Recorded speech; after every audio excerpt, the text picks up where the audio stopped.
Hello! So today we're going to look at how to make a lover's knot.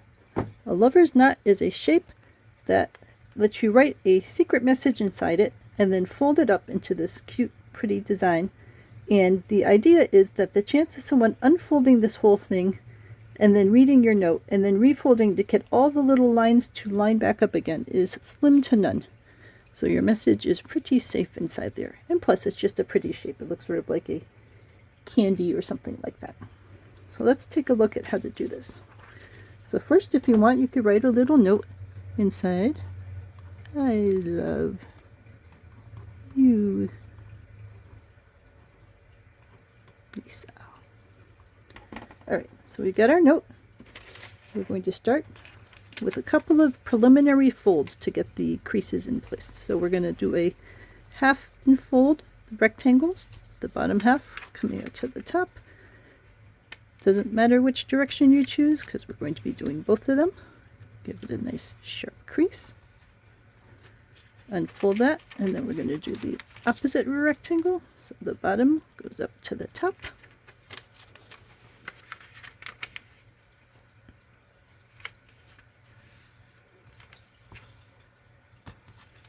Alright, so now we've got a pair of lines across the two middles. Now we're going to do diagonal folds. So we're going to choose any point and bring it to the opposite point. When I do folds, I tend to bring my fingers down to the middle and then go out to the two edges, and that way I'm pretty sure it's straight. Unfold it, and then we're going to do the opposite diagonal. So again, bring the tip up to the opposite corner.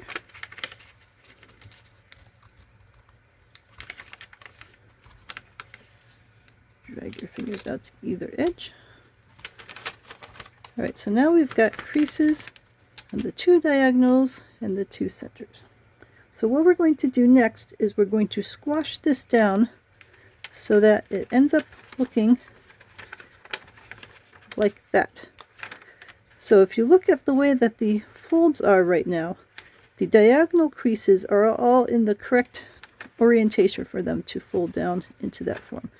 But one of the edge pieces is pointing the opposite direction. So what I tend to do is once I decide which orientation I want it to be in, and I see that these cross pieces are pointing down towards the table, I'm going to turn the paper over and temporarily fold it with the colored side going in, just across the middle, left and right. And that's just to make the creases go the correct direction so that when we squash it, squashes a little more easily. So now, if you take this and you push in a little bit on the left and right, because we just made that opposite direction squash, those two pieces will go down nicely, and this top triangle will come down nicely. Alright, so what we're doing is we're taking it, we're pushing in on the left and right, and we're pulling the top down toward the bottom, and the creases should all be in the correct direction now so that they fold down pretty much by themselves along those lines that we made. Alright, see, and it ends up being in this triangle shape. So just recrease this to keep this all nice and flat. And now we have a triangle shape. So hopefully you were able to do that. So now we're going to take the point and we're going to fold it down along the center line to this bottom side.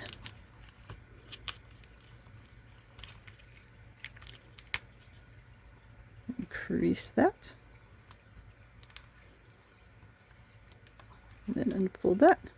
And now we're going to take both of the triangles one at a time, the left one and the right one, and bring them into point at this center line we've got here. So we'll take the left one and fold it so that the bottoms line up and that the point touches the center line, and unfold, and then the right one and point to the center line so the bottoms line up. Alright, so those are just preliminary folds. And now what we're going to do is we're going to take this bottom, just the top piece of paper,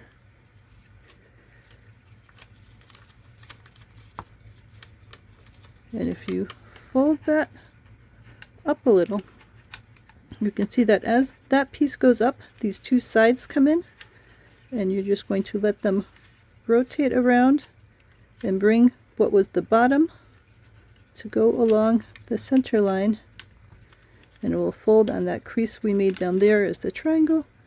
We'll fold along the crease that we made there as a straight side, and now we've got a shape that's sort of a square plus a triangle. So we're going to do the exact same thing over here. So you see as we pull this up, we're going to have the part that was on the bottom go along the center line. It's going to fold along this triangle line that we made, this diagonal line. And we end up with two shapes that look like that. So they look like they have squares at the top and triangles on the bottom. Alright, so now we're going to turn it over and do the same thing again. So again, we're going to take this top part and point it down at the center of the bottom. Increase that. We're going to take both of these points and bring them into the center line. So we'll start here with that point. Bring it to point at the center. Line up the bottoms of the paper and give that a crease. And then have that point come into that center. And give that a crease. And now that we've got all the creases made, if we lift up just the top part of the paper here, as we pull that up, these creases will wrap around, and you'll see that this folds in so that this is creating a triangle down here, and this creates a square in the upper part. And then we do the same thing on the other side. So as we pull this around and up, this creates a triangle down at the bottom part, and this creates a square at the upper part. Alright, so now we've got a shape that has two squares on the top part and two triangles at the bottom part, and there's an open flap of paper in the middle.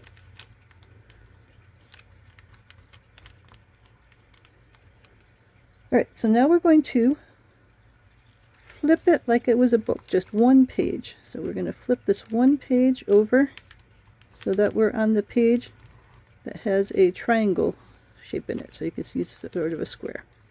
And we're going to turn the whole thing over, and we're going to, on this side, flip one page over, just one page like it was a book, so that we reveal the triangle page that has the triangle in here. Alright, so once you've got the pages flipped, what we're going to do is we're going to fold the bottom half of this triangle up on top of the top half of the triangle. And then we're going to turn it over. We're going to fold the bottom half of the triangle up onto the top half of the triangle. Alright, so now that we've got a shape that's like a rectangle that has a triangle in the middle of it, and the triangle is sort of fluffy. Alright, so now we're going to do some page flipping again. So we're going to take one of these pages and flip it over. So now we're on a page that has two squares with a open flap in the middle of them. We're going to turn the whole thing over. We're going to do a page flip, so we're going to turn just one page of this over. And now we're on a page that has two squares, one on each side, with an open flap in the middle. So now we're going to do this on all four sides. We're going to do the corner and fold it up to the opposite corner. So we'll take the corner, fold it, and give it a nice sharp crease. So the bottom line came into that center line. And the same thing again, we're going to fold the corner up to the opposite corner, and this bottom is going to fold up to the center line.